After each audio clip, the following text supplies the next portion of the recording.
How you guys doing? This is another thing of importance in reference to Wall Street or any of the companies that have circulating monies on Wall Street.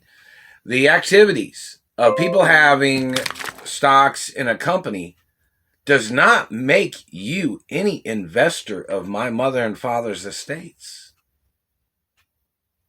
Do you understand that? And in reference to Wall Street or anybody that's defrauding me, if you have claimed you had stock in any of the companies and you tried to hurt me or you tried to steal from me, you have to sell your stock back to the company. Or you have to get sued for your crimes, and that'll pretty much wipe you out.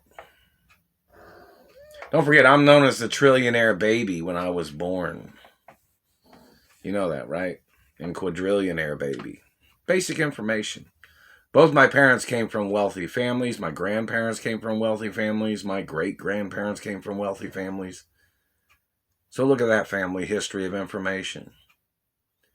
But, in reference to people, you might have stocks in a company, but that does not make you connected to any ownership of any of my mother or father's estates.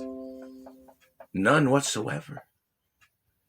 And in reference to a company that has a problem, like you hear about companies doing buyouts and things like that, and reference to certain types of companies, that doesn't mean somebody owns the company. Most of the time, when you see those types of stories of corporate situations, those are corporate management situations where somebody's buying into management, but that doesn't mean they bought into any company.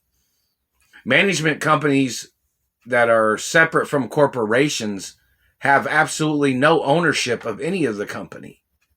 So in reference to management companies, when you see things in the media, you see things about, companies being bought, just depends on what kind of thing it is. I never sold anything. I'm the owner of my mother and father's companies forever. But, in reference to what you see in the media, a lot of times when you see about somebody saying that a company got bought by this company or that company, these types of things are usually people buying out management of a company. Like, for instance, a company is still a solid company. But usually a lot of companies, or a lot of mergers or some things are usually when somebody ousts a management organization. But that management organization was not the foundation of the corporation, was not the corporationship ownership or the corporation ownership. So be aware of that. When you hear about mergers and things like that, that doesn't mean somebody bought the foundation of a corporation. Most of the time, that means somebody's buying out a management team or a management of what was hired or is organized as a corporation management. And don't forget, I'm the owner of my mother and father's companies. Any management company trying to defraud me can get prosecuted. Just remember that. Hello, Deeds Department and Treasury and Wall Street.